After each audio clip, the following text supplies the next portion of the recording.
Well, July is an interesting month. It's one where we connect and reconnect with family and friends in fun and new ways. It's also the midpoint of the year, so many of us start looking ahead to the transitions that are coming our way in the fall. Some transitions in life are easy, others are complicated and much more difficult. So today we have Andrea Hips, a certified divorce coach who's been featured on a number of network television shows and also a best-selling author, back to eightWest, so welcome. So let's talk about the transitions that are so much more difficult, I think, than people anticipate. Mm-hmm. And part of it is because our brains are not designed to embrace change. They're designed to resist change, right? Because our brains want this internal stability. And so anytime the brain sees a change, it interprets it as a threat.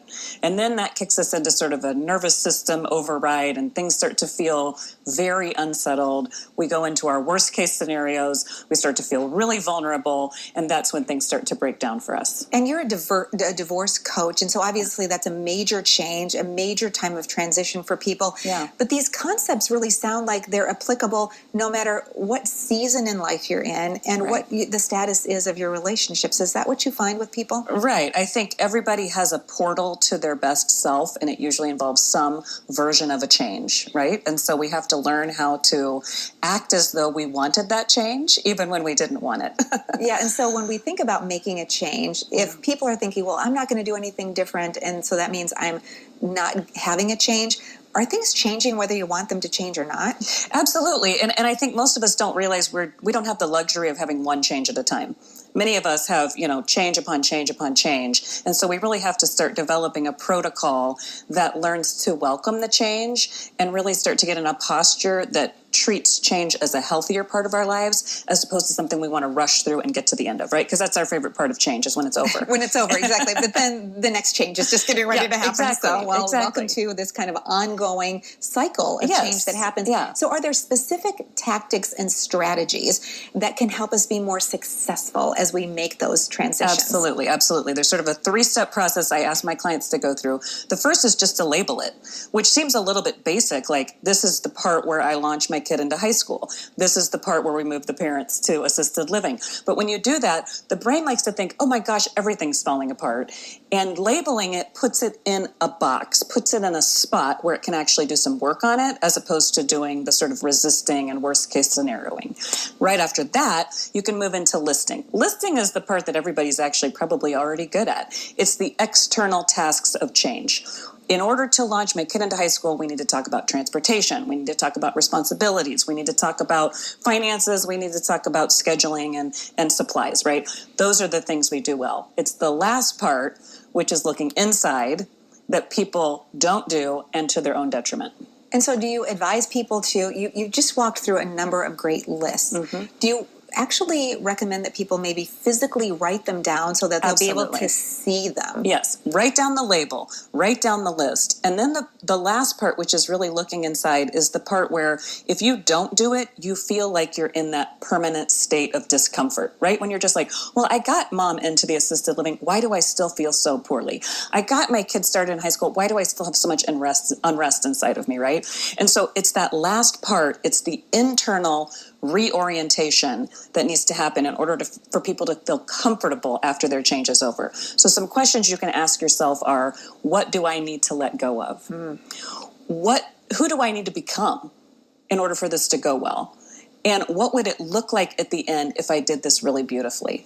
When you shape it with those 3 questions, you really start to lean into, this is change, and I have some agency over it, some authority over it, as opposed to feeling like this is all just happening to me. And what if somebody feels like, boy, I feel like I've written all that down, I've analyzed it, and still it seems really overwhelming to me. Mm-hmm. Are there ways that they can get help? Because sometimes it would seem like having a conversation with someone who really knows what they're doing, not just, I'm going to call my best friend who probably is having the same exact kind of problem or firestorm in their life as I am, that maybe isn't quite as helpful. Are there professional ways to get that help you need? Absolutely. I encourage everybody to have a life coach, a therapist, any kind of mental health support that they can get around that. Part of what we want to do is support ourselves to the point where we start to anticipate what is always going to be happening, right? We have this thought of, once I get through this change, I'm probably good. There's nothing else coming at me, right? But we already know from having lived as much life as we have that your change the end of one change is the beginning of another. And so how do you get good at going, how do I welcome this? How do I live better in it? How do I keep my nervous system more regulated in it, right? And so part of that is movement. Part of that is getting mental health support. Part of that is making lists and sort of organizing your own mind and supporting your brain through it. There's lots of different ways to do it, but the worst way to do it is to think it's never happening to me again. Right, and to think that we're all alone in this, because as the nature of all of us being human beings, is this something that's universal, and is the thought of the idea that other people are going through this, everyone's going through this at some point in time, does that make it easier, more comforting some way? Yeah, I think it does. And I think it's also helpful when you look back on your own legacy of change that you've been able to do successfully, right? When you look back at the change that you did well, I guarantee you it's because you let go of something. And we learn things by doing them. And so as you watch your clients, as you coach people through all of these different changes and how to maybe empower themselves to exercise those muscles that maybe we never really grew up knowing how to utilize.